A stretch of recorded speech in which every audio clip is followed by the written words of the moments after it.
ನಮಸ್ಕಾರ. ಈ ವರ್ಷ ಮುಂಗಾರು ಯಾಕೋ ಸಪ್ಪೆ ಅಲ್ವಾ? ಮಳೆ ಯಾಕಿಷ್ಟು ಕಡಿಮೆ ಅಂತ ಎಲ್ರಿಗೂ ಅನಿಸ್ತಾ ಇರ್ಬೋದು. ಇದಕ್ಕೆ ಕಾರಣ ಎಲ್ ನಿನೋ ಇರಬಹುದು. ಸುದ್ದಿಗಳಲ್ಲಿ ನಾವು ಪದೇ ಪದೇ ಈ ಹೆಸರನ್ನ ಕೇಳ್ತಾನೆ ಇರ್ತೀವಿ. ಹಾಗಾದ್ರೆ ಏನಿದು ಎಲ್ ನಿನೋ? ಬನ್ನಿ, ಇವತ್ತಿನ ಈ ವಿಶ್ಲೇಷಣೆಯಲ್ಲಿ ನಮ್ಮ ಮಳೆಯನ್ನೇ ಕದಿಯುವ ಈ ಪ್ರಕ್ರಿಯೆ ಬಗ್ಗೆ ಏಕ್ದಂ ಸರಳವಾಗಿ ತಿಳ್ಕೊಳ್ಳೋಣ. ಸರಿ, ಹಾಗಾದ್ರೆ ಎಲ್ರ ತಲೆಯಲ್ಲಿರೋ ಮೊದಲ ಪ್ರಶ್ನೆನೇ ಇದು. ಕಣ್ಣಿಗೆ ಕಾಣದ ಈ ಎಲ್ ನಿನೋ ಅಂದ್ರೆ ಆಖಿರ್ ಏನು? ಇದು ನಮ್ಮ ಜೀವನದ ಮೇಲೆ, ಅದರಲ್ಲೂ ಮುಖ್ಯವಾಗಿ ನಮ್ಮ ರೈತರ ಮೇಲೆ ಹೇಗೆ ಪರಿಣಾಮ ಬೀರುತ್ತೆ? ಬನ್ನಿ, ಇದರ ಹಿಂದಿನ ಕಥೆಯನ್ನ ಪೂರ್ತಿಯಾಗಿ ನೋಡೋಣ. ಓಕೆ, ಹಾಗಾದ್ರೆ ನೇರವಾಗಿ ವಿಷಯಕ್ಕೆ ಬರೋಣ. ಇಲ್ಲಿ ಯಾವುದೇ ದೊಡ್ಡ ದೊಡ್ಡ ವೈಜ್ಞಾನಿಕ ಪದಗಳೆಲ್ಲ ಬೇಡ. ಎಲ್ ನಿನೋ ಅಂದ್ರೆ ಏನು ಅನ್ನೋದನ್ನ ಮೊದಲು ತುಂಬಾ ಸಿಂಪಲ್ ಆಗಿ ಅರ್ಥ ಮಾಡ್ಕೊಳ್ಳೋಣ. ಮೂಲಭೂತವಾಗಿ ಎಲ್ ನಿನೋ ಅಂದ್ರೆ ಇಷ್ಟೇ ನೋಡಿ. ನಮ್ಮ ಭೂಮಿ ಮೇಲಿರೋ ಅತಿ ದೊಡ್ಡ ಸಾಗರ ಅಂದ್ರೆ ಪಸಿಫಿಕ್ ಮಹಾಸಾಗರದ ಮೇಲ್ಮೈ ನೀರು ಸಾಮಾನ್ಯವಾಗಿ ಇರೋದಕ್ಕಿಂತ ಸ್ವಲ್ಪ ಜಾಸ್ತಿ ಬಿಸಿಯಾಗುತ್ತೆ ಅಷ್ಟೇ. ಇದೋ ನಾವೇನೂ ಮಾಡಿತ್ತಲ್ಲ, ಇದೊಂದು ನೈಸರ್ಗಿಕ ಪ್ರಕ್ರಿಯೆ. ಸಾಮಾನ್ಯವಾಗಿ ಪ್ರತಿ 2-7 ವರ್ಷಕ್ಕೊಮ್ಮೆ ಹೀಗೆ ಆಗುತ್ತೆ. ಆದ್ರೆ ಇಲ್ಲೊಂದು ಸಹಜವಾದ ಪ್ರಶ್ನೆ ಬರುತ್ತೆ. ಎಲ್ಲೋ ಸಾವಿರಾರು ಕಿಲೋಮೀಟರ್ ದೂರದಲ್ಲಿರೋ ಪೆಸಿಫಿಕ್ ಸಾಗರ ಬಿಸಿಯಾದ್ರೆ ಅದಕ್ಕೂ ಇಲ್ಲಿ ನಮ್ಮೂರ್ನಲ್ಲಿ ಮಳೆ ಕಮ್ಮಿಯಾಗೋದಕ್ಕೂ ಏನ್ ಸಂಬಂಧ? ಅದು ಹೇಗೆ ನಮ್ಮ ಮೇಲೆ ಪ್ರಭಾವ ಬೀರಕ್ಕಾಗುತ್ತೆ? ಈ ಕನೆಕ್ಷನ್ನನ್ನ ಅರ್ಥ ಮಾಡ್ಕೊಳ್ಳೋಕ್ಕೆ ಒಂದು ಸೂಪರ್ ಉದಾಹರಣೆ ಇದೆ. ಈ ಹೋಲಿಕೆಯನ್ನ ನೀವು ಗಮನಿಸಿದ್ರೆ ಎಲ್ ನೀನೋ ಹೇಗೆ ಕೆಲಸ ಮಾಡುತ್ತೆ ಅನ್ನೋದು ಪಕ್ಕಾ ಕ್ಲಿಯರ್ ಆಗ್ಬಿಡುತ್ತೆ. ಈಗ ಹೀಗಂದ್ಕೊಳ್ಳಿ, ಒಂದು ಫ್ಯಾನ್ ನೇರವಾಗಿ ನಮ್ಮ ಕಡೆಗೆ ಗಾಳಿ ಬೀಸ್ತಾ ಇದೆ. ಆಹಾ, ತಂಪಾಗಿರತ್ತಲ್ವಾ? ಇದು ಸಾಮಾನ್ಯ ವರ್ಷ, ಅಂದ್ರೆ ಒಳ್ಳೆ ಮಳೆಗಾಲ ಇದ್ದ ಹಾಗೆ. ಆದ್ರೆ ಯಾರಾದ್ರೂ ಬಂದು ಆ ಫ್ಯಾನ್ನ ದಿಕ್ಕನ್ನೇ ಬೇರೆ ಕಡೆ ತಿರುಗಿಸ್ಬಿಟ್ರೆ ನಮಗೂ ಶುರುವಾಗುತ್ತೆ ಸೆಕೆ. ಎಲ್ ನಿನೋ ಮಾಡೋದು ಕೂಡ ಇದೇ ಕೆಲ್ಸನೇ. ನಮ್ಮ ಕಡೆಗೆ ಬರ್ಬೇಕಿಂದ ಮಳೆ ಮೋಡಗಳೆಂಬ ಫ್ಯಾನ್ ಗಾಳಿಯ ದಿಕ್ಕನ್ನೇ ಅದು ಬೇರೆ ಕಡೆಗೆ ತಿರುಗಿಸ್ಬಿಡುತ್ತೆ. ಓಕೆ, ಫ್ಯಾನ್ ಉದಾಹರಣೆ ಚೆನ್ನಾಗಿದೆ, ಆದ್ರೆ ಇದರ ಹಿಂದಿನ ಅಸಲಿ ವಿಜ್ಞಾನ ಏನು? ಸಮುದ್ರದ ಒಳಗೆ ನಿಜವಾಗಿ ನಡೆಯೋ ಆ ಆಟವಾದ್ರೂ ಏನು? ಬನ್ನಿ, ಅದನ್ನೀಗ ಕಣ್ಣಿಕಟ್ಟು ಹಾಗೆ ನೋಡೋಣ. ಮೊದಲು ಹೀಗೆ ಕಲ್ಪನೆ ಮಾಡ್ಕೊಳ್ಳಿ. ಇಡೀ ಪೆಸಿಫಿಕ್ ಮಹಾಸಾಗರ ಅನ್ನೋದು ಒಂದು ದೊಡ್ಡ ನೀರು ತುಂಬಿರೋ ಟಬ್ ಇದ್ದಾಗೆ. ಈ ಟಬ್ಬಿನ ಒಂದು ಬದಿಯಲ್ಲಿ ನಮ್ಮ ಏಷ್ಯಾ ಖಂಡ ಇದೆ, ಇನ್ನೊಂದು ಬದಿಯಲ್ಲಿ ಅಮೆರಿಕ ಖಂಡ ಇದೆ. ಇಲ್ಲಿ ನೋಡಿ, ಸಾಮಾನ್ಯವಾಗಿ ವ್ಯಾಪಾರ ಮಾರುತಗಳು ಅಂತ ಕರಿತೀವಲ್ಲ, ಆ ಪ್ರಬಲ ಗಾಳಿ ಸಮುದ್ರದ ಮೇಲಿರುವ ಬಿಸಿ ನೀರನ್ನೆಲ್ಲ ನಮ್ಮ ಕಡೆ ಅಂದ್ರೆ ಏಷ್ಯಾ ಕಡೆಗೆ ತಳ್ಳುತ್ತೆ. ಈ ಬಿಸಿ ನೀರಿಂದ ಆವಿಯಾಗಿ ಮೋಡಗಳಾಗಿ ನಮಗೆ ಮಳೆ ಬರುತ್ತೆ. ಆದರೆ ಎಲ್ ನಿನೋ ಬಂದಾಗ ಈ ಗಾಳಿಯ ಶಕ್ತಿ ಸಡನ್ ಆಗಿ ವೀಕ್ ಆಗುತ್ತೆ. ಆಗೇನಾಗುತ್ತೆ? ನಮ್ಮ ಕಡೆ ಗುಡ್ಡೆ ಹಾಕಿದ್ದ ಬಿಸಿ ನೀರೆಲ್ಲ ವಾಪಸ್ ಅಮೆರಿಕ ಕಡೆಗೆ ಝಳತ್ತಂತ ಜಾರ್ಕೊಂಡು ಹೋಗುತ್ತೆ. ಇನ್ನು ಮೋಡಗಳ ಕತೆ, ಅವುಗಳಿಗೆ ಬಿಸಿ ನೀರು ಎಲ್ಲಿದೆಯೋ ಅಲ್ಲೇ ಹೋಗೋದು ಅಭ್ಯಾಸ. ಸೊ ನಮ್ಮ ಮಳೆ ಮೋಡಗಳೆಲ್ಲ ಅಮೆರಿಕ ಕಡೆ ಶಿಫ್ಟ್ ಆಗ್ಬಿಡುತ್ತೆ. ಅಷ್ಟೇ ವಿಷಯ.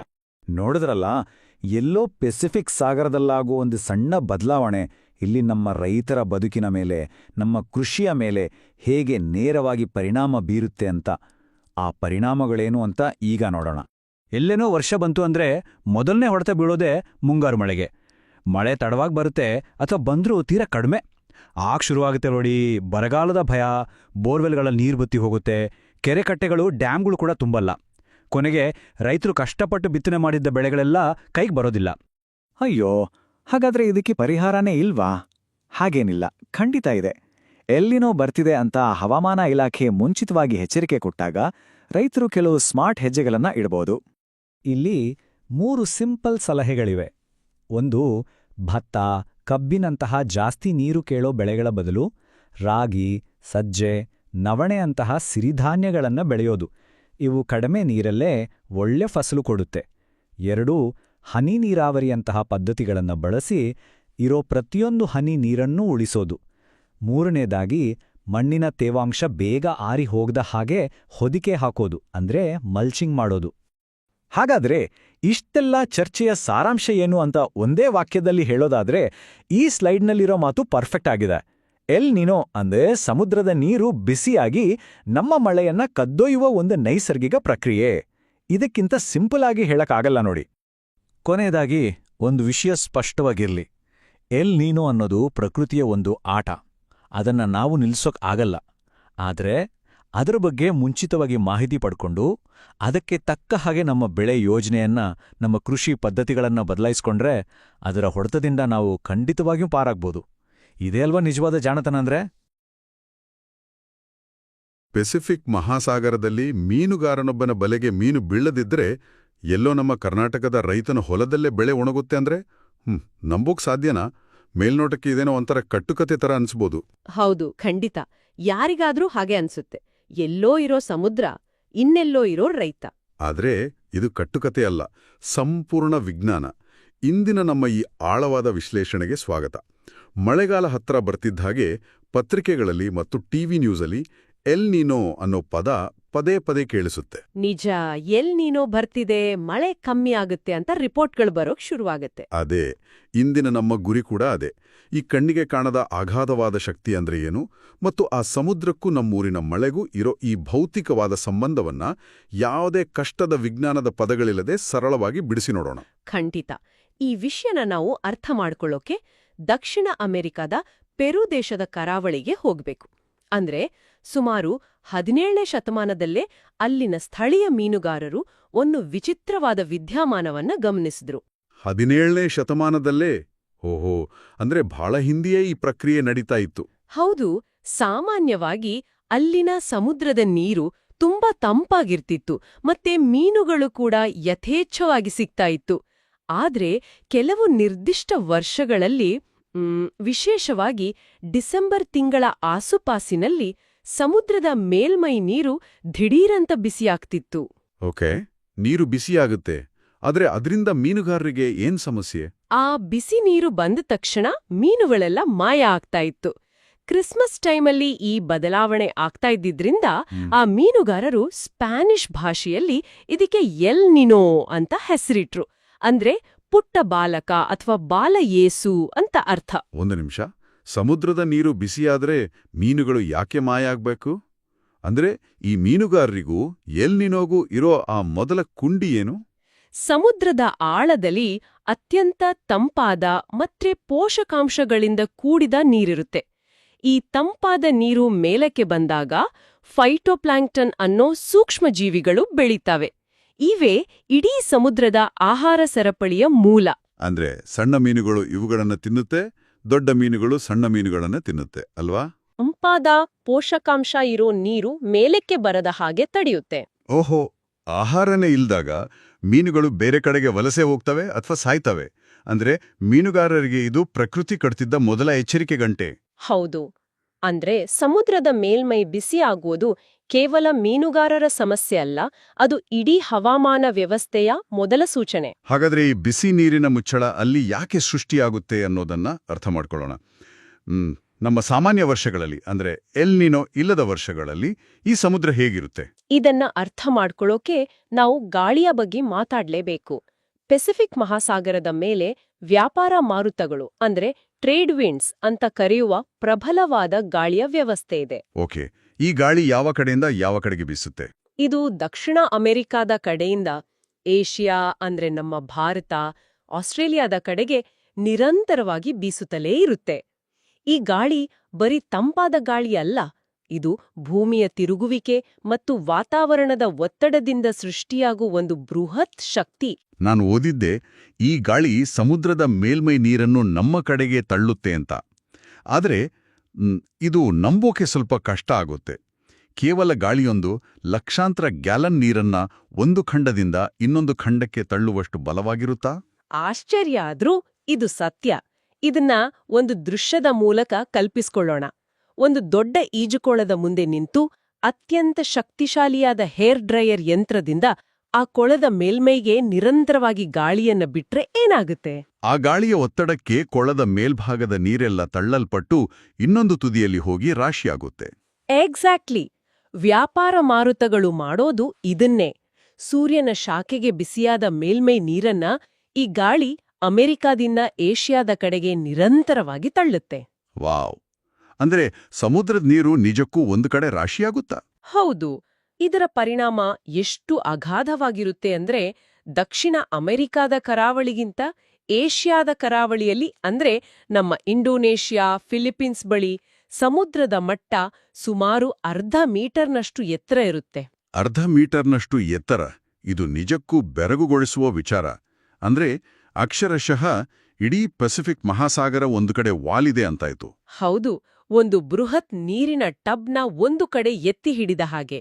ಸರಿ, ಈಗ ಆ ಬಿಸಿ ನೀರೆಲ್ಲ ನಮ್ಮ ಏಷ್ಯಾ ಖಂಡದ ಕಡೆ ಬಂದು ಬೃಹತ್ ಪ್ರಮಾಣದಲ್ಲಿ ಶೇಖರಣೆ ಆಗಿದೆ. ಈ ಶೇಖರಣೆ ಆದ ಬಿಸಿ ನೀರಿಗೂ ನಮ್ಮಲ್ಲಿ ಸುರಿಯೋ ಮುಂಗಾರು ಮಳೆಗೂ ಇರೋ ಆ ಭೌತಿಕ ಸಂಬಂಧ ಏನು? ಇಲ್ಲಿಯೇ ಭೌತಶಾಸ್ತ್ರದ ಅತಿ ಮುಖ್ಯವಾದ ಪ್ರಕ್ರಿಯೆ ಅಂದ್ರೆ ಆವಿಯಾಗುವಿಕೆ ಕೆಲಸ ಮಾಡೋದು. ನಮ್ಮ ಕಡೆ ಜಮೆಯಾದ ಆ ಅಗಾಧ ಪ್ರಮಾಣದ ಬಿಸಿ ನೀರು ಒಂದು ದೊಡ್ಡ ಸ್ಟೌವ್ ಮೇಲೆ ಇಟ್ಟ ನೀರಿನ ಪಾತ್ರೆ ತರಹ ವರ್ತಿಸುತ್ತೆ. ನೀರು ಬಿಸಿ ಇದ್ದಷ್ಟು ಅದು ವೇಗವಾಗಿ ಆವಿಯಾಗುತ್ತೆ. ಹೌದು, ಈ ಬಿಸಿ ನೀರು ಅಗಾಧ ಪ್ರಮಾಣದ ತೇವಾಂಶವನ್ನ ಗಾಳಿಗೆ ಬಿಡುಗಡೆ ಮಾಡುತ್ತೆ. ತೇವಾಂಶ ಭರಿತವಾದ ಬಿಸಿ ಗಾಳಿ ಹಗುರವಾಗಿ ಮೇಲಕ್ಕೆ ಹೋಗುತ್ತೆ. ಆಕಾಶದಲ್ಲಿ ಎತ್ತರಕ್ಕೆ ಹೋದಂತೆಲ್ಲ ತಂಪಾಗಿ ಆ ಆವಿಯು ದಟ್ಟವಾದ ಮಳೆ ಮೋಡಗಳಾಗಿ ರೂಪಾಂತರಗೊಳ್ಳುತ್ತೆ. ಅಂದ್ರೆ ಆ ಬಿಸಿ ಗಾಳಿ ಮೇಲಕ್ಕೋದಾಗ ಸಮುದ್ರದ ಮಟ್ಟದಲ್ಲಿ ಗಾಳಿಯ ಒತ್ತಡ ಕಡಿಮೆ ಆಗುತ್ತೆ ಅಲ್ವಾ? ನಿಖರವಾಗಿ ಸಮುದ್ರದ ಮೇಲ್ಮೈಯಲ್ಲಿರೋ ಬಿಸಿಗಾಳಿ ಮೇಲೆಕ್ ಹೋದಾಗ ಅಲ್ಲಿ ಒಂದು ಬೃಹತ್ ಕಡಿಮೆ ಒತ್ತಡದ ಪ್ರದೇಶ ಸೃಷ್ಟಿಯಾಗುತ್ತೆ. ಪ್ರಕೃತಿಯ ನಿಯಮದ ಪ್ರಕಾರ ಎಲ್ಲಿ ಗಾಳಿಯ ಒತ್ತಡ ಕಡಿಮೆ ಇರುತ್ತೋ ಅಲ್ಲಿಗೆ ಸುತ್ತಮುತ್ತಲಿನ ಗಾಳಿ ನುಗ್ಗಿಕೊಂಡು ಬರುತ್ತೆ. ಓಹೋ, ಇದೇ ಪ್ರಕ್ರಿಯೆನೇ ನಮ್ಮ ಹಿಂದೂ ಮಹಾಸಾಗರದಿಂದ ತೇವಾಂಶ ಇರೋ ಗಾಳಿಯನ್ನ ಭಾರತದ ಭೂಭಾಗದ ಕಡೆಗೆ ಎಳೆದು ತರೋದು. ಹೌದು, ಇದನ್ನೇ ನಾವು ಮುಂಗಾರು ಮಾರುತಗಳು ಅಂತ ಕರೆಯೋದು. ಕೇವಲ ಒಂದು ಕಡೆ ಬಿಸಿನೀರು ಶೇಖರಣೆ ಆಗೋದ್ರಿಂದ ಇಷ್ಟೆಲ್ಲ ಸರಣಿ ಪ್ರಕ್ರಿಯೆಗಳು ನಡೆದು ನಮ್ಗೆ ಮಳೆ ಆಗುತ್ತೆ. ಅತ್ಯಂತ ಅದ್ಭುತವಾದ ವ್ಯವಸ್ಥೆ ಇದು. ಆದ್ರೆ ನಾವಿಲ್ಲಿ ಎಲ್ ನೀನೋ ಬಗ್ಗೆ ಮಾತಾಡ್ತಿದೀವಿ. ಈ ಪರಿಪೂರ್ಣವಾಗಿ ಕೆಲಸ ಮಾಡ್ತಿರೋ ವ್ಯವಸ್ಥೆ ಒಡೆಯೋದು ಯಾವಾಗ? ಆ ಹೇರ್ ಡ್ರೈಯರ್ ಯಂತ್ರದ ಗಾಳಿ ದಿಢೀರಂತ ಯಾಕೆ ನಿಂತೋಗುತ್ತೆ? ವಾತಾವರಣದ ಒತ್ತಡದಲ್ಲಿ ಆಗೋ ಬದಲಾವಣೆಯೇ ಇದಕ್ಕೆ ಕಾರಣ. ಸಾಮಾನ್ಯವಾಗಿ 2 ವರ್ಷಗಳಿಗೊಮ್ಮೆ ಪೆಸಿಫಿಕ್ ಸಾಗರದ ಎರಡೂ ಬದಿಗಳಲ್ಲಿರೋ ವಾತಾವರಣದ ಒತ್ತಡದ ಸೀಸಾ ಆಟದಲ್ಲಿ ಬದಲಾವಣೆ ಆಗುತ್ತೆ. ಸೀಸಾ ಆಟ ಅಂದ್ರೆ ಒಂದು ಕಡೆ ಹೆಚ್ಚು ಇನ್ನೊಂದು ಕಡೆ ಕಡಿಮೆ ಆಗ್ತಾ ಇರುತ್ತೆ. ಹೌದು, ಯಾವ ಕಾರಣದಿಂದಲೂ ವಾತಾವರಣದ ಒತ್ತಡ ಸಮತೋಲನ ಕಳೆದುಕೊಂಡು ವ್ಯಾಪಾರ ಮಾರುತಗಳು ತಮ್ಮ ಶಕ್ತಿಯನ್ನ ಕಳೆದುಕೊಳ್ಳುತ್ತವೆ. ಕೆಲವೊಮ್ಮೆ ಆ ಗಾಳಿ ಸಂಪೂರ್ಣವಾಗಿ ನಿಂತು ಹೋಗಬಹುದು ಅಥವಾ ಅದರ ದಿಕ್ಕು ಕೂಡ ತಿರುಗಬಹುದು. ಆ ಹೇರ್ ಡ್ರೈಯರ್ ಉದಾಹರಣೆಗೆ ಮರಳುವುದಾದರೆ ಆ ಯಂತ್ರದ ಪ್ಲಗ್ ತೆಗೆದ ಹಾಗೆ ಅಥವಾ ಅದರ ಶಕ್ತಿ ಕುಂದಿದ ಹಾಗೆ ಆಗುತ್ತೆ. ಕರೆಕ್ಟ್.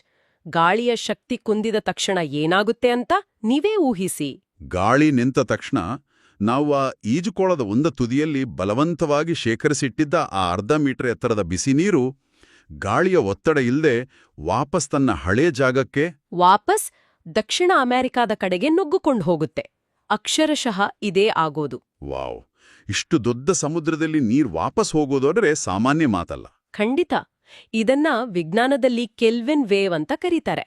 ನಮ್ಮ ಏಷ್ಯಾದ ಬಳಿ ಗುಡ್ಡೆಯಾಗಿದ್ದ ಆ ಲಕ್ಷಾಂತರ ಗ್ಯಾಲನ್ ಬಿಸಿನೀರು ಗುರುತ್ವಾಕರ್ಷಣೀಯ ನಿಯಮಕ್ಕೆ ಒಳಪಟ್ಟು ಪೆಸಿಫಿಕ್ ಮಹಾಸಾಗರದ ಉದ್ದಕ್ಕೂ ವಾಪಸ್ ದಕ್ಷಿಣ ಅಮೆರಿಕಾದ ಕಡೆಗೆ ಹರಿಯೋಕೆ ಶುರುವಾಗುತ್ತೆ. ಈ ಅಗಾಧ ಪ್ರಮಾಣದ ನೀರು ಇಡೀ ಸಮುದ್ರವನ್ನ ದಾಟಬೇಕು ಅಂದ್ರೆ ಅದಕ್ಕೆ ಕೆಲವು ತಿಂಗಳುಗಳೇ ಬೇಕಾಗತ್ತಲ್ವಾ? ಹೌದು, ಇದು ನಿಧಾನವಾಗಿ ನಡೆಯುವ ಆದ್ರೆ ಬೃಹತ್ ಪ್ರಮಾಣದ ಪ್ರಕ್ರಿಯೆ. ನೀರು ವಾಪಸ್ ಹರೀತು ಸರಿ, ಆದ್ರೆ ಅದರ ಜೊತೆಗೆ ನಮ್ಮ ಮಳೆ ಹೇಗೆ ಕಣ್ಮರೆಯಾಗುತ್ತೆ? ಬಿಸಿ ನೀರು ಹೋದ್ರಷ್ಟೇ ಮೋಡುಗಳು ನಮ್ಮ ಆಕಾಶದಲ್ಲಿರ್ಬೋದಲ್ವಾ? ಇಲ್ಲ, ಅಲ್ಲಿಯೇ ಇರೋದು ವಿಷಯ. ಮೋಡುಗಳು ಬಿಸಿ ನೀರಿನ ಗುಲಾಮರು ಇದ್ದ ಹಾಗೆ. ಸ್ವಲ್ಪ ಹೊತ್ತಿನ ಮುಂಚೆ ನಾವು ಮಾತಾಡಿದ ಹಾಗೆ ಎಲ್ಲಿ ಬಿಸಿ ನೀರ್ ಇರುತ್ತೋ ಅಲ್ಲಿಯೇ ಆವಿಯಾಗುವ ಪ್ರಕ್ರಿಯೆ ನಡೆಯುತ್ತೆ. ಅಂದ್ರೆ ಎಲ್ಲಿ ಆವಿಯಾಗುತ್ತೋ ಅಲ್ಲಿಯೇ ಮೋಡುಗಳು ಸೃಷ್ಟಿಯಾಗುತ್ತೆ. ಹೌದು. ಎಲ್ ನೀನೋ ಟೈಮಲ್ಲಿ ಆ ಬೃಹತ್ ಬಿಸಿ ನೀರಿನ ಕೊಳ ಪೆಸಿಫಿಕ್ ಮಹಾಸಾಗರದ ಮಧ್ಯಭಾಗಕ್ಕೆ ಅಥವಾ ದಕ್ಷಿಣ ಅಮೆರಿಕದ ಕರಾವಳಿಗೆ ವಲಸೆ ಹೋಗುತ್ತೆ. ಅದರ ಜೊತೆಗೇನೆ ಆವಿಯಾಗುವ ಪ್ರಕ್ರಿಯೆ ಮತ್ತೆ ಮಳೆ ಮೋಡಗಳ ಬೃಹತ್ ಕಾರ್ಖಾನೆ ಕೂಡ ಅಲ್ಲಿಗೆ ಶಿಫ್ಟ್ ಆಗುತ್ತೆ. ಓಹೋ, ಅಂದ್ರೆ ಮಳೆಯ ಫ್ಯಾಕ್ಟ್ರಿನೇ ಜಾಡ ಬದಲಾಯಿಸುತ್ತೆ. ಹೌದು. ಇದರ ಪರಿಣಾಮವಾಗಿ ದಕ್ಷಿಣ ಅಮೆರಿಕಾದ ಮರುಭೂಮಿ ಪ್ರದೇಶಗಳಲ್ಲಿ ಧಾರಾಕಾರ ಮಳೆಯಾಗಿ ಪ್ರವಾಹ ಬರುತ್ತೆ. ಅದೇ ಸಮಯದಲ್ಲಿ ಮಳೆಯ ಮೂಲವನ್ನೇ ಕಳೆದುಕೊಂಡ ಇಂಡೋನೇಷ್ಯಾ, ಆಸ್ಟ್ರೇಲಿಯಾ ಮತ್ತೆ ನಮ್ಮ ಭಾರತದ ಭೂಭಾಗಗಳಲ್ಲಿ ತೀವ್ರವಾದ ಬರಗಾಲ ಆವರಿಸುತ್ತೆ. ಅಲ್ಲಿಗೆ ಈ ಇಡೀ ಭೌತಿಕ ಪ್ರಕ್ರಿಯೆಯ ಚಿತ್ರಣ ಸ್ಪಷ್ಟವಾಯಿತು. ಸಮುದ್ರದ ಮೇಲಿನ ಗಾಳಿ ದುರ್ಬಲವಾಯಿತು, ಬಿಸಿ ನೀರು ವಾಪಸ್ ಹೋಯಿತು, ಅದರ ಜೊತೆಗೆ ನಮ್ಮ ಮಳೆಯೂ ವಲಸೆ ಹೋಯಿತು. ನಿಖರವಾಗಿ ಇದೇ ಎಲ್ ನಿನೋ ಅನ್ನೋ ದೊಡ್ಡ ಪ್ರಕ್ರಿಯೆ ಹಿಂದಿರೋ ವಿಜ್ಞಾನ. ಈಗ ಈ ಸಮುದ್ರದ ವಿಜ್ಞಾನದಿಂದ ನಮ್ಮ ನೆಲದ ವಾಸ್ತವಕ್ಕೆ ಬರೋಣ. ನಮ್ಮ ಕರ್ನಾಟಕದಂತಹ ರಾಜ್ಯಗಳಲ್ಲಿ ಎಲ್ಲಿ ಕೃಷಿ ಸಂಪೂರ್ಣವಾಗಿ ಮುಂಗಾರು ಮಳೆಯನ್ನೇ ಅವಲಂಬಿಸಿದೆಯೋ ಅಲ್ಲಿ ಈ ಎಲ್ ನಿನೋ ಬೀರುವ ವಾಸ್ತವಿಕ ಪರಿಣಾಮಗಳೇನು? ಇದು ಮೇಲ್ನೋಟಕ್ಕೆ ಕಾಣುವಷ್ಟು ಸರಳವಾದ ಸಮಸ್ಯೆ ಅಲ್ಲ.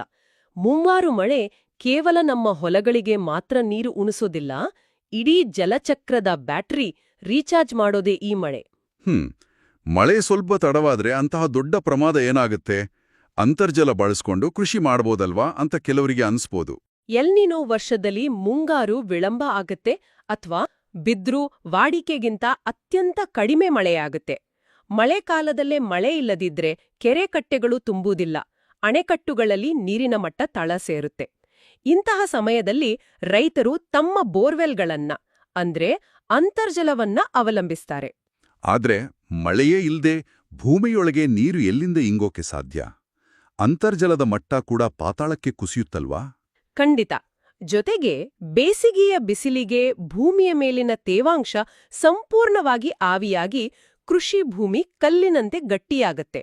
ಹೌದು, ಬೀಜ ಮೊಳಕೆ ಒಡೆಯಲು ಮಣ್ಣಿನಲ್ಲಿ ಕನಿಷ್ಠ ತೇವಾಂಶ ಆದರೂ ತಿರಲೇಬೇಕು. ಆದರೆ ಈ ಬರಗಾಲದ ಸಮಯದಲ್ಲಿ ನಾವು ಕೃಷಿ ಇಲಾಖೆಯಿಂದ ಒಂದು ಮಾತನ್ನ ಪದೇ ಪದೇ ಕೇಳ್ತೇವೆ. ಯಾವ ಮಾತು? ಎಲ್ಲಿನೋ ವಶದಲ್ಲಿ ಭತ್ತ ಅಥವಾ ಕಬ್ಬು ಬೆಳೆಯಬೇಡಿ, ಬದಲಾಗಿ ರಾಗಿ, ಜೋಳ ಅಥವಾ ಸಿರಿಧಾನ್ಯಗಳನ್ನ ಬೆಳೆಯಿರಿ ಅಂತ. ಇದರ ಹಿಂದಿನ ಜೈವಿಕ ವಿಜ್ಞಾನ ಏನು?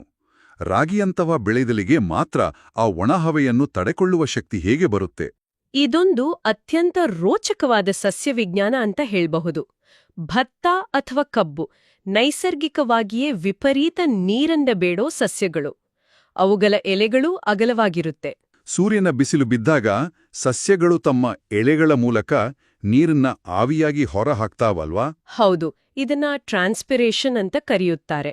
ಭತ್ತದ ಬೇರುಗಳು ಬಹಳ ಆಳಕ್ಕೆ ಹೋಗೋದಿಲ್ಲ, ಮೇಲ್ಮೈಯಲ್ಲೇ ಇರುತ್ತೆ. ಮಣ್ಣು ಒಣಗಿದ ತಕ್ಷಣ ಇವುಗಳಿಗೆ ನೀರು ಸಿಗದೆ ಒಣಗಿ ಹೋಗ್ತವೆ. ಆದ್ರೆ ರಾಗಿ, ಸಜ್ಜೆ ಅಥವಾ ನವಣೆಯಂತಹ ಸಿರಿಧಾನ್ಯಗಳ ಕಥೆಯೇ ಬೇರೆ. ಅಂದ್ರೆ ಅವುಗಳ ಬೇರಿನ ವ್ಯವಸ್ಥೆ ಏನಾದರೂ ಬೇರೆ ಥರ ಇರುತ್ತಾ? ಖಂಡಿತ. ಸಿರಿಧಾನ್ಯಗಳ ಬೇರುಗಳು ಮಣ್ಣಿನ ಬಹಳ ಆಳಕ್ಕೆ ನುಗ್ಗಿ ಎಲ್ಲಿಯೋ ಅಡಗಿರೋ ಸಣ್ಣ ತೇವಾಂಶವನ್ನು ಹೀರಿಕೊಳ್ಳುವ ಸಾಮರ್ಥ್ಯ ಹೊಂದಿರ್ತವೆ. ಅಷ್ಟು ಆಳಕ್ಕೆ ಹೋಗಿ ನೀರು ತರ್ತವೆ? ಬೇರೆ ಏನಾದರೂ ವಿಶೇಷತೆ ಇದೆಯಾ ಇವುಗಳಲ್ಲಿ? ಇಷ್ಟೇ ಅಲ್ಲ, ಅವುಗಳ ದ್ಯುತಿ ಸಂಶ್ಲೇಷಣೆ ಅಂದ್ರೆ ಆಹಾರ ತಯಾರಿಸುವ ಪ್ರಕ್ರಿಯೆಯೇ ಭಿನ್ನವಾಗಿರುತ್ತೆ. ಇದನ್ನ ವಿಜ್ಞಾನದಲ್ಲಿ C4 ಫೋಟೋಸಿಂಥೆಸಿಸ್ ಪಾಥ್ವೆ ಅಂತಾರೆ. ಅವು ಅತ್ಯಂತ ಕಡಿಮೆ ನೀರಿನಲ್ಲಿ ಹೆಚ್ಚು ಆಹಾರವನ್ನ ಉತ್ಪಾದಿಸಬಲ್ಲವು. ಓಹೋ, ಅಂದ್ರೆ ಬರಗಾಲ ಬಂದಾಗ ಈ ಗಿಡಗಳು ಸಾಯಲ್ವಾ? ಇಲ್ಲ, ಬರಗಾಲ ಬಂದಾಗ ರಾಗಿ ಗಿಡವು ತನ್ನ ಬೆಳವಣಿಗೆಯನ್ನ ಸಂಪೂರ್ಣವಾಗಿ ನಿಲ್ಲಿಸಿ ಅರೆ ಜೀವಾವಸ್ಥೆಯಲ್ಲಿ ಅಂದ್ರೆ ಡಾರ್ಮೆಂಟ್ ಸ್ಟೇಟಲ್ಲಿ ಕಾದು ಕೂರುತ್ತೆ. 1-2 ತಿಂಗಳು ಮಳೆ ಆಗದೇ ಇದ್ರೂ ಅದು ಸಾಯೋದಿಲ್ಲ. ವಾವ್! ಇದ್ದಕ್ಕಿದ್ದಂತೆ ಒಂದು ಸಣ್ಣ ಮಳೆ ಬಿದ್ದರೂ ಸಾಕು, ಆ ಗಿಡ ಮತ್ತೆ ಹಸಿರಾಗಿ ಬೆಳೆಯೋಕೆ ಶುರು ಮಾಡುತ್ತೆ ಅಲ್ವಾ? ಹೌದು. ಕಬ್ಬು ಉತ್ವ ಭತ್ತಕ್ಕೆ ಈ ರೀತಿ ಕಾಯುವ ಶಕ್ತಿಯಿಲ್ಲ. ಅದಕ್ಕಾಗಿಯೇ ಎಲ್ ನಿನೋ ವರ್ಷಗಳಲ್ಲಿ ಸಿರಿಧಾನ್ಯಗಳು ರೈತನ ಪಾಲಿನ ಸಂಜೀವಿನಿ ಆಗ್ತವೆ. ಇದು ನಿಜಕ್ಕೂ ಅದ್ಭುತ. ಕೇವಲ ಒರಟು ಬೆಳೆ ಅಂತ ನಾವು ಕರೆಯುವ ಈ ಸಿರಿಧಾನ್ಯಗಳು ಜೈವಿಕವಾಗಿ ಬರಗಾಲವನ್ನ ಎದುರಿಸಲು ಎಷ್ಟು ಅದ್ಭುತವಾಗಿ ವಿಕಸನಗೊಂಡಿವೆ ಅನ್ನೋದು ದೊಡ್ಡ ಸೋಜಿಗ. ನಿಜ, ಪ್ರಕೃತಿಯ ಬುದ್ಧಿವಂತಿಕೆ ಅದು. ಸರಿ, ಈಗ ಹವಾಮಾನ ಇಲಾಖೆ ಸಾಕಷ್ಟು ಮುಂದುವರೆದಿದೆ. ಎಲ್ ನಿನೋ ಬರೋದನ್ನ ಅವರು ತಿಂಗಳುಗಳ ಮುಂಚೆ ಗ್ರಹಿಸಿ ಹೇಳ್ತಾರೆ. ಈ ಮುನ್ಸೂಚನೆ ಸಿಕ್ಕಾಗ ಕೇವಲ ಬೆಳೆ ಬದಲಾವಣೆ ಮಾಡೋದಷ್ಟೇ ನಮ್ಮ ಮುಂದಿರೋ ಆಯ್ಕೆನಾ? ನೀರನ್ನ ಉಳಿಸಲು ರೈತರು ಯಾವ ರೀತಿಯ ವೈಜ್ಞಾನಿಕ ಪದ್ಧತಿಗಳನ್ನ ಅಳವಡಿಸಿಕೊಳ್ಳಬಹುದು? ಬೆಳೆ ಬದಲಾವಣೆಯ ಜೊತೆಗೆ ನೀರಾವರಿ ಪದ್ಧತಿಯಲ್ಲಿ ಕ್ರಾಂತಿಕಾರಕ ಬದಲಾವಣೆ ತರೋದು ಅತ್ಯಗತ್ಯ. ಕಾಲುವೆಗಳ ಮೂಲಕ ಹೊಲಕ್ಕೆ ನೀರು ಹಾಯಿಸೋ ಸಾಂಪ್ರದಾಯಿಕ ಪದ್ಧತಿಯನ್ನ ಸಂಪೂರ್ಣವಾಗಿ ಕೈಬಿಡಬೇಕು. ಯಾಕೆ ಅಂದ್ರೆ ಆ ಪದ್ಧತಿಯಲ್ಲಿ ತುಂಬಾ ನೀರು ಆವಿಯಾಗಿ ಹೋಗುತ್ತೆ ಅಲ್ವಾ? ಹೌದು, ಆ ಪದ್ಧತಿಯಲ್ಲಿ 50-60% ನೀರು ಬಿಸಿಲಿಗೆ ಹಾವಿಯಾಗಿ ಪೋಲಾಗುತ್ತೆ ಅಥವಾ ಭೂಮಿಯೊಳಗೆ ಇಂಗಿ ಹರಿದೋಗುತ್ತೆ. ಇದರ ಬದಲಿಗೆ ಹನಿ ನೀರಾವರಿ ಅಂದ್ರೆ ಡ್ರಿಪ್ ಇರಿಗೇಷನ್ ಬಳಸಲೇಬೇಕು. ಹನಿ ನೀರಾವರಿ ಗಿಡದ ಬೇರಿಗೆ ಎಷ್ಟು ಬೇಕೋ ಅಷ್ಟು ನೀರನ್ನು ಮಾತ್ರ ಕೊಡುತ್ತೆ. ಕರೆಕ್ಟ್. ಇದರಿಂದ ಲಭ್ಯವಿರುವ ಸ್ವಲ್ಪ ನೀರಿನಲ್ಲೇ 3 ಪಟ್ಟು ಹೆಚ್ಚು ಜಾಗದಲ್ಲಿ ಕೃಷಿ ಮಾಡಬಹುದು. ಆದ್ರೆ ನೀರನ್ನ ಮಿತವಾಗಿ ಬಳಸೋದು ಒಂದು ಕಡೆ ಆದ್ರೆ ಭೂಮಿಯಲ್ಲಿರೋ ನೀರು ಆವಿಯಾಗದಂತೆ ತಡೆಯೋದು ಇನ್ನೊಂದು ಸವಾಲಲ್ವಾ? ಮಣ್ಣಿನ ತೇವಾಂಶವನ್ನು ಹಿಡಿದಿಟ್ಕೊಳ್ಳೋಕೆ ಸಾಧ್ಯನಾ? ಖಂಡಿತ ಸಾಧ್ಯ. ಇದಕ್ಕಾಗಿ ಹೊದಿಕೆ ಅಥವಾ ಮಲ್ಚಿಂಗ್ ಅನ್ನೋ ತಂತ್ರಜ್ಞಾನವನ್ನ ಬಳಸಬೇಕು. ಗಿಡಗಳ ಸುತ್ತ ಮಣ್ಣಿನ ಮೇಲೆ ಒಣಗಿದ ಎಲೆಗಳು, ಕೃಷಿ ತ್ಯಾಜ್ಯ ಅಥವಾ ಪ್ಲಾಸ್ಟಿಕ್ ಶೀಟ್ಗಳನ್ನ ಹೊದಿಕೆಯಾಗಿ ಹಾಕಲಾಗುತ್ತೆ. ಇದರಿಂದ ನೀರು ಹಾವಿಯಾಗೋದು ಹೇಗೆ ನಿಲ್ಲುತ್ತೆ? ಅದು ಹೇಗೆ ಕೆಲಸ ಮಾಡುತ್ತೆ ಅಂದ್ರೆ, ಮಣ್ಣಿನಲ್ಲಿ ಕಣ್ಣಿಗೆ ಕಾಣದ ಸಣ್ಣ ಸಣ್ಣ ನಾಳಗಳಿರ್ತವೆ. ಇದನ್ನ ಕ್ಯಾಪಿಲ್ಲರಿ ಆಕ್ಷನ್ ಅಂತಾರೆ. ಸೂರ್ಯನ ಶಾಖ ಬಿದ್ದಾಗ ಮಣ್ಣಿನ ಆಳದಲ್ಲಿರೋ ತೇವಾಂಶ ಈ ನಾಳಗಳ ಮೂಲಕ ಮೇಲಕ್ಕೆ ಬಂದು ಆವಿಯಾಗಿ ಹೋಗುತ್ತೆ. ಓಹೋ, ಹೊದಿಕೆ ಹಾಕೋದ್ರಿಂದ ಆ ಬಿಸಿಲು ನೇರವಾಗಿ ಮಣ್ಣಿಗೆ ಬೀಳೋದಿಲ್ಲ, ಮತ್ತೆ ಆ ನಾಳಗಳ ಸಂಪರ್ಕ ಕಡಿತಗೊಳ್ಳುತ್ತೆ. ಹೌದು, ಇದರಿಂದ ಮಣ್ಣಿನೊಳಗಿನ ತೇವಾಂಶ ತಿಂಗಳುಗಳ ಕಾಲ ಹಾಗೆ ಉಳಿಯುತ್ತೆ. ಅಂದ್ರೆ ನಾವು ಮಣ್ಣಿಗೆ ಒಂದು ರಕ್ಷಣಾ ಕವಚವನ್ನು ತೊಡಿಸ್ತಿದ್ದೀವಿ. ಇದ್ರ ಜೊತೆಗೆ ಎಲ್ಲಿನೋ ವರ್ಷದಲ್ಲಿ ಆಗಾಗ ಬೀಳುವ ಅಲ್ಪ ಸ್ವಲ್ಪ ಮಳೆ ನೀರನ್ನು ನಾವು ವ್ಯರ್ಥ ಮಾಡಬಾರ್ದಲ್ವಾ? ಅದೇ ಅತಿ ಮುಖ್ಯವಾದ ಹೆಜ್ಜೆ. ಪ್ರತಿ ಹೊಲದಲ್ಲೂ ಕೃಷಿ ಹೊಂಡ ಅಂದ್ರೆ ಫಾರ್ಮ್ ಪಾಂಡ್ಸ್ ಇರ್ಲೇಬೇಕು. ಎಲ್ನಿನೋ ವರ್ಷದಲ್ಲಿ ಮಳೆ ಸತತವಾಗಿ ಬರ್ದಿದ್ರೂ ಇದ್ದಕ್ಕಿದ್ದಂತೆ ಒಂದೆರಡು ದಿನ ಭಾರಿ ಮಳೆಯಾಗುವ ಸಾಧ್ಯತೆಗಳಿರ್ತವೆ. ಆ ನೀರೆಲ್ಲ ಹರಿದು ಬೇರೆಯವರ ಪಾಲಾಗುವ ಬದಲು ಹೊಲದ ತಗ್ಗಿನಲ್ಲಿರೋ ಕೃಷಿ ಹೊಂಡದಲ್ಲಿ ಶೇಖರಣೆ ಆಗಬೇಕು. ಹೌದು, ಹಾಗೆ ಶೇಖರಣೆ ಆದ್ರೆ ಮಳೆ ಇಲ್ಲದ ಮುಂದಿನ 2-3 ತಿಂಗಳುಗಳ ಕಾಲ ಬೆಳೆಗಳನ್ನ ಉಳಿಸ್ಕೊಳ್ಳೋಕೆ ಅದೇ ನೀರು ಆಸರೆಯಾಗತ್ತೆ. ಇವೆಲ್ಲವೂ ಕೇವಲ ತಂತ್ರಗಳಲ್ಲ, ಬದಲಾಗ್ತಿರುವ ಹವಾಮಾನದ ಜೊತೆ ನಾವು ಹೊಂದಿಕೊಳ್ಳಬೇಕಾದ ಜೀವನ ಶೈಲಿ. ನಿಜ, ನಾವು ಪ್ರಕೃತಿಯನ್ನ ನಿಯಂತ್ರಿಸಲು ಖಂಡಿತ ಸಾಧ್ಯವಿಲ್ಲ, ಆದರೆ ಅದರ ಬದಲಾವಣೆಗಳಿಗೆ ತಕ್ಕಂತೆ ನಮ್ಮನ್ನ ನಾವು ಅಣಿಗೊಳಿಸಬಹುದು. ಈ ಇಡೀ ಆಳವಾದ ವಿಶ್ಲೇಷಣೆಯನ್ನ ನಾವು ಒಗ್ಗೂಡಿಸಿ ನೋಡೋದಾದ್ರೆ, ಪೆಸಿಫಿಕ್ ಮಹಾಸಾಗರದ ಮೇಲಿನ ಗಾಳಿ ದುರ್ಬಲವಾದಾಗ ಅಲ್ಲಿನ ಬಿಸಿ ನೀರು ದಿಕ್ಕು ಬದಲಿಸಿ ಹರಿಯುತ್ತೆ. ಆ ನೀರಿನ ಹಿನ್ನೆಯೇ ಮಳೆ ಮೋಡುಗಳು ದಾರಿ ತಪ್ಪುತ್ತವೆ. ಇದರಿಂದ ನಮ್ಮಲ್ಲಿ ಮಳೆ ಕೊರತೆಯಾಗುತ್ತೆ. ಹೌದು, ಆದರೆ ಸಿರಿಧಾನ್ಯಗಳಂತಹ ಜಾಣ ಬೆಳೆಗಳ ಆಯ್ಕೆ, ಹನಿ ನೀರಾವರಿ, ಕೃಷಿ ಹೊಂಡ ಮತ್ತೆ ಮಲ್ಚಿಂಗ್ನಂತಹ ವೈಜ್ಞಾನಿಕ ಕೃಷಿ ಪದ್ಧತಿಗಳ ಮೂಲಕ ಈ ಭೀಕರ ಬರಗಾಲವನ್ನು ನಾವು ಯಶಸ್ವಿಯಾಗಿ ಎದುರಿಸಬಹುದು. ಖಂಡಿತ.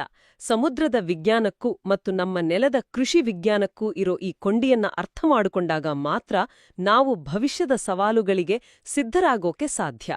ಪ್ರಕೃತಿಯ ಈ ವ್ಯವಸ್ಥೆ ಎಷ್ಟೊಂದು ಸೂಕ್ಷ್ಮವಾಗಿದೆಯಂದ್ರೆ, ಒಂದು ಕಡೆ ಸಣ್ಣ ಬದಲಾವಣೆ ಆದ್ರೂ ಅದು ಇಡೀ ಜಗತ್ತಿನಾದ್ಯಂತ ಪ್ರತಿಧ್ವನಿಸುತ್ತೆ. ಸರಿ, ಈ ಕಾರ್ಯಕ್ರಮದ ಅಂತ್ಯಕ್ಕೆ ಬರುವ ಮುನ್ನ ಇಲ್ಲೊಂದು ಆಳವಾದ ವಿಚಾರವನ್ನ ನಾವು ಪರಿಗಣಿಸಲೇಬೇಕು. ಎಲ್ ನಿನೋ ಅನ್ನೋದು ನೂರಾರು ವರ್ಷಗಳಿಂದ ನಡೀತಾಲೇ ಬಂದಿರೋ ಪ್ರಕೃತಿಯ ಒಂದು ಸಹಜ ಪ್ರಕ್ರಿಯೆ ಅಂತ ನಾವರಿತೇವು. ಆದರೆ ಇಂದು ಭೂಮಿಯ ಹವಾಮಾನ ತನ್ನ ಸಹಜ ಸ್ಥಿತಿಯಲ್ಲಿ ಉಳಿದಿಲ್ಲ. ಜಾಗತಿಕ ತಾಪಮಾನ ಏರಿಕೆ ಅಂದ್ರೆ ಗ್ಲೋಬಲ್ ವಾರ್ಮಿಂಗ್ ಅನ್ನೋ ವಾಸ್ತವ ನಮ್ಮ ಮುಂದಿದೆ. ಹೌದು, ಇದು ಬಹಳ ಮುಖ್ಯವಾದ ಪಾಯಿಂಟ್. ನಾವು ವಾತಾವರಣಕ್ಕೆ ಸೇರಿಸ್ತಿರೋ ಹಸಿರುಮನೆ ಅನಿಲಗಳಿಂದಾಗಿ ನಮ್ಮ ಸಮುದ್ರಗಳ ಮೂಲ ತಾಪಮಾನವೇ ಈಗ ಮೊದಲಿನಗಿಂತ ಹೆಚ್ಚಾಗಿದೆ. ಅಂದ್ರೆ ಎಲ್ನಿನೋ ಟೈಮಲ್ಲಿ ವಾಪಸ್ ಹರಿಯುವ ಆ ಬಿಸಿ ನೀರಿನ ಅಲೆಯಲ್ಲಿ ಈಗ ಹಿಂದಿಗಿಂತಲೂ ಹೆಚ್ಚಿನ ಉಷ್ಣಾಂಶ ಮತ್ತೆ ಅಗಾಧವಾದ ಶಕ್ತಿ ಇದೆ ಅಂತಾಯ್ತು. ಹೌದು, ಈ ಸಹಜವಾದ ಎಲ್ನಿನೋ ಪ್ರಕ್ರಿಯೆಗೆ ಈ ಕೃತಕವಾದ ತಾಪಮಾನ ಏರಿಕೆಯು ಜೊತೆಯಾದಾಗ ಆ ಪರಿಣಾಮ ಊಹಿಸ್ಕೊಳ್ಳಕ್ಕೂ ಕಷ್ಟ. ಭವಿಷ್ಯದಲ್ಲಿ ಈ ಗಾಳಿ ಮತ್ತೆ ಬಿಸಿ ನೀರಿನ ಆಟವು ಇನ್ನಷ್ಟು ವಿಪರೀತವಾದ ಬದಲಾವಣೆಗಳಿಗೆ, ತೀವ್ರ ಸ್ವರೂಪದ ಬರಗಾಲ ಅಥವಾ ಪ್ರವಾಹಗಳಿಗೆ ಕಾರಣವಾಗಬಹುದಾ? ಇದು ಹವಾಮಾನ ವಿಜ್ಞಾನಿಗಳು ಮತ್ತು ನಾವೆಲ್ಲರೂ ಗಂಭೀರವಾಗಿ ವಿಶ್ಲೇಷಿಸಬೇಕಾದ ಪ್ರಶ್ನೆ. ಮುಂದಿನ ಬಾರಿ ಆಕಾಶದಲ್ಲಿ ಕಪ್ಪು ಮೋಡಗಳು ಕಂಡಾಗ ಅವು ಕೇವಲ ನಮ್ಮೂರ ಕೆರೆಯಿಂದ ಆವಿಯಾದ ನೀರಲ್ಲ, ಬದಲಿಗೆ ಸಾವಿರಾರು ಮೈಲುಗಳ ದೂರದ ಸಾಗರದಲ್ಲಿ ಒತ್ತಡದ ಅಲೆಗಳ ಜೊತೆ ಸೆಣಸಾಡಿ ಖಂಡಗಳನ್ನ ದಾಟಿ ಬಂದಿರೋ ಜಾಗತಿಕ ಪ್ರವಾಸಿಗರು ಅನ್ನೋದನ್ನ ಒಮ್ಮೆ ನೆನಪಿಸ್ಕೊಳ್ಳಿ. ಆ ಅಗಾಧವಾದ ಪ್ರಯಾಣದ ಲೆಕ್ಕಾಚಾರ ಮುಂದೆಯೂ ಸುರಕ್ಷಿತವಾಗಿರಲಿ.